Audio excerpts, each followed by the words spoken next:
I'll be totally honest with you. I wasn't really expecting to make a video after SmackDown, especially with the low time between SmackDown and Backlash, but they gave us actually a lot to be excited about. I'm not going to go through the whole episode. It's not what I do here. If you're new here, my name is Josh. I am pretty new to the WWE, so we're really just kind of going on this journey together. I don't cover entire episodes because I don't feel like I have a lot that I can add that most people are already going to say. So I just want to talk about the parts that really stuck out to me. And the big one for me, I'm just going to jump into it. It's probably going to be the thumbnail, but it looks like Cody is getting haunted. It looks like Cody is going to be the one to bring out this apparently Bo Dallas. I don't know if you saw the QR code pop up. It takes you to a video.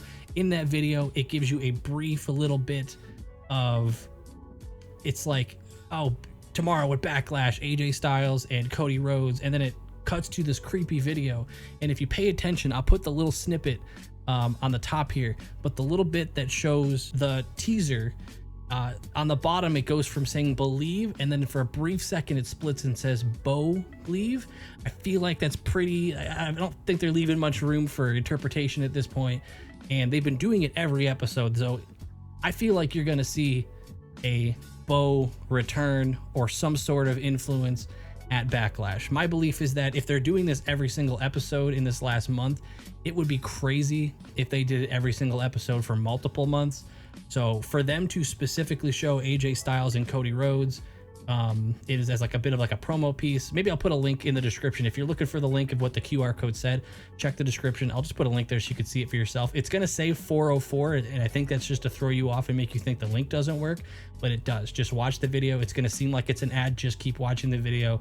It turns into what we're talking about. That part got me really excited. You guys have said that the WWE has done this in the past. I think that is sick. I think this little stuff outside the show to give you teasers and to get you pumped up is really cool. I'm a big fan of that. So my guess at this point, if you saw my prediction video, I said that I think Cody is going to beat AJ Styles.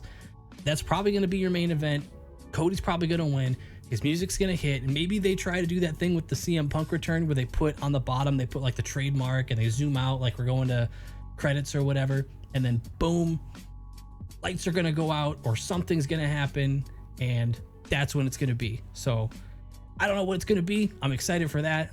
By the way, like I said, I am a new WWE fan, so what I've been doing is over on the Patreon, I am rewatching old legendary matches that you guys suggest. So if that's something you're interested in, go check out the Patreon. There is a free video over on the Patreon that you can watch completely free if you don't want to be a paid member. I watched Shawn Michaels versus Undertaker at WrestleMania 25. It's pinned to the top and totally free to watch if you just want to check that out. And if you end up wanting to subscribe and see more of those, you're welcome to do so, and you can actually vote on the next one that we'll be watching. But anyway, another part of the show that I did enjoy, it's really a two-part, but it's really all just about the same segment. Paul was talking to Nick Aldis, and he said that he has not spoken to Roman since WrestleMania 40, which apparently that shows that Paul was the one that pulled Roman out of the draft. I find that interesting because throughout the rest of the episode, they did the RKO show where Randy Orton and KO were doing a talk show segment, and Paul Heyman came out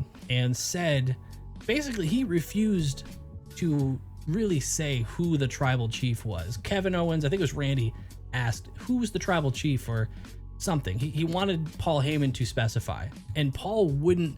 He said something like, oh, you're really putting me in a tough spot. Before he could really go into it any further, Solo and Tama Tonga came out and attacked Randy and Kevin. So that would lead me to believe that Paul wants to say it's Roman, because that's his tribal chief, that's his guy. But he knows the consequences of saying something like that, knowing, A, Rowan's not around, he hasn't spoken to him since WrestleMania, and Solo clearly trying to insert himself as that tribal chief. Or maybe The Rock is the tribal chief, and Solo knows that. He's kind of, or maybe he doesn't, I don't know. But the point is, there was a fear with Paul Heyman in not wanting to say who the tribal chief was, which in my opinion is a huge step in the direction of the bloodline, because any other segment prior to WrestleMania 40, you know damn well Paul Heyman would not have hesitated even once at that question. Overall, episode of SmackDown was pretty fun. I thought there was a few matches that were fun. There was a few that were pretty close to meaningless to me. LA Knight versus, I think his name is Angel. That was pretty meh. The LA Knight promo after was more effective for me. New Catch Republic against Authors of Pain. I'm sorry, those are two tag teams that I've struggled to buy in on pretty much at all. But the thing that confused me, they opened the show with a 6-woman, or was it? No, it was an 8-woman tag match.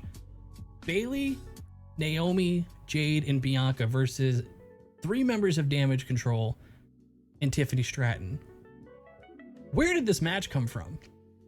I don't get it. I know it fed an opportunity for Bayley and Bianca to show there's still not a trust there, but how did we get here? How does that match happen? It just spawned to start off the show. How did we get Tiffany working with Damage Control? How did we get folks who clearly don't trust each other like Bayley and Bianca suddenly being on the same tag team in this match? It really felt like a created match in 2K24 that just didn't make any sense. It seems like it just happened just to get that moment of confrontation afterwards. I don't know, but it was cool hearing the crowd chant that song for Bayley.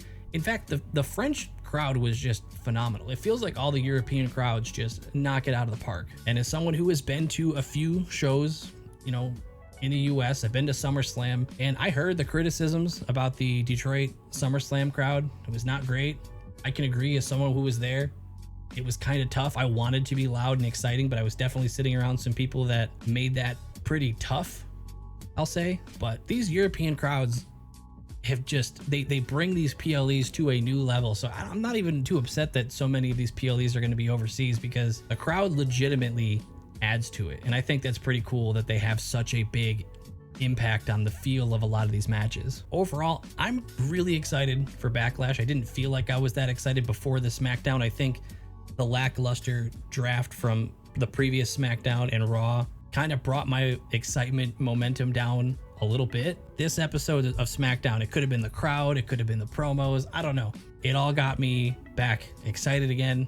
I'm excited for that. I'm not going to make this video too long because I really just wanted to talk about the Bo leave and like Cody potentially getting like haunted and the tribal chief thing. There's some fun stuff that happened at SmackDown. So I'll be in the comments if anybody wants to keep talking about it. But anyways, I'll see you guys after Backlash. It's been a pleasure.